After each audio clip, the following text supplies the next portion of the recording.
Bismillahirrahmanirrahim. Assalamualaikum warahmatullahi wabarakatuh. Pertama-tama, puji syukur, marilah kita panjatkan kehadirat Allah Subhanahu wa Ta'ala karena atas rahmat dan karunia-Nya sehingga kita dapat berkumpul di sini dalam keadaan sehat walafiat. Salawat dan salam tak lupa kita selalu haturkan kepada junjungan kita Nabi besar Muhammad SAW yang telah membawa kita dari zaman jahiliyah menuju zaman yang penuh peradaban dan pendidikan seperti sekarang ini.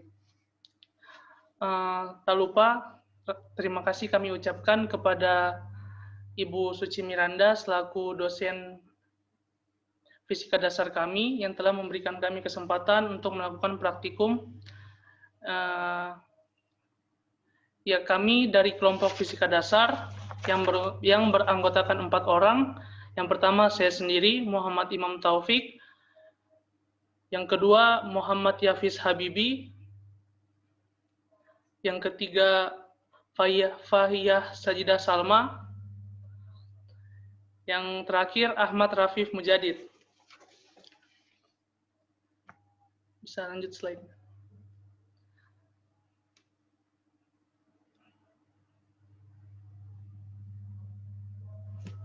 Baik, sebelum kita masuk di materi praktikum, ada baiknya kita mengetahui beberapa pengertian yang ada dalam praktikum yang kami lakukan, sehingga teman-teman bisa lebih mengerti apa yang kami praktekkan. Yang pertama adalah gaya. Gaya adalah kekuatan dari luar berupa tarikan atau dorongan yang terjadi pada suatu benda yang dapat mempengaruhi perubahan posisi, gerak, ataupun perubahan bentuk benda.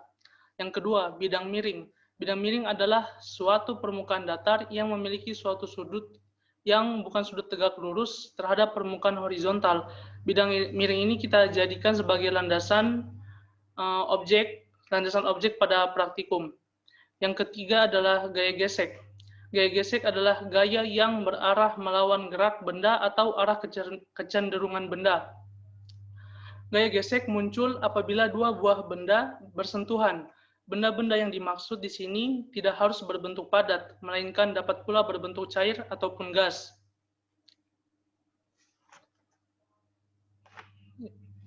Gaya gesek dibagi atas dua. Yang pertama itu gaya gesek statis. Gesek statis adalah gesekan antara dua benda padat yang tidak bergerak relatif atau satu sama lainnya. Contoh seperti gesekan statis ini dapat mencegah benda meluncur ke bawah pada bidang miring. Menurut hukum 1 Newton, pada benda yang diam, resultan gaya yang bekerja pada suatu benda sama dengan 0. Dengan berdasarkan hukum ini, pada saat kita mendorong sebuah benda yang terletak di atas lantai, namun benda tersebut masih diam, tentunya terdapat gaya lain yang melawan gaya dorong yang kita berikan. Gaya tersebut ialah gaya gesek antara permukaan bawah benda dengan lantai. Gaya gesek tersebut bekerja pada benda yang diam, sehingga disebut gaya gesek statis. Yang kedua adalah gaya gesek kinetis.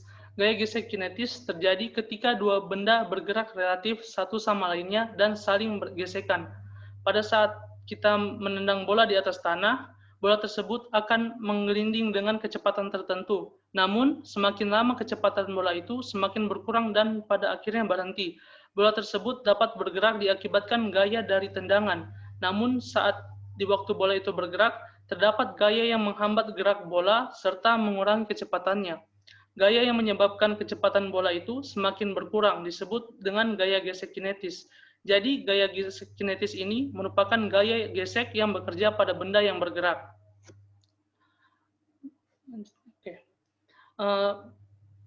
Tujuan dari praktikum yang kita lakukan adalah untuk menentukan koefisien gesek statis dan kinetis. Berbagai permukaan benda seperti amplas dan kayu. Penelitian dikaji melalui eksperimen gerak benda pada bidang miring. Sistem utama yang digunakan dalam eksperimen meliputi benda berbentuk balok dengan dua jenis permukaan berbeda. Massa dan permukaan ketiga benda serta panjang bidang luncuran dibuat konstan dengan sudut kemiringan bidang yang dapat diatur. Eksperimen untuk menentukan koefisien gaya gesek statis dilakukan dengan mencari sudut kemiringan bidang ketika benda tepat akan bergerak. Sedangkan untuk menentukan koefisien gaya gesek kinetis dengan cara mengamati luncuran benda dari puncak bidang miring yang kemudian didokumentasikan dalam bentuk video. Selanjutnya dilakukan analisa untuk memperoleh kecepatan benda terhadap waktu dengan berbagai variasi sudut. Selanjutnya kami akan menampilkan video praktikum yang telah kami lakukan.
Lanjut slide ke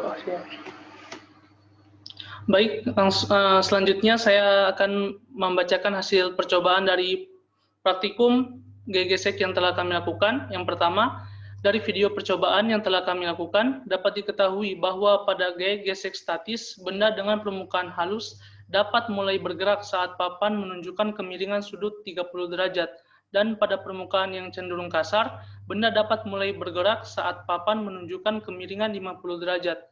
Yang kedua, pada gaya kinetis, waktu yang dihasilkan oleh benda dengan permukaan halus dari titik awal mencapai titik acuan selama 0,6 detik, sedangkan benda dengan permukaan kasar dari titik awal menuju titik acuan selama 0,89 detik.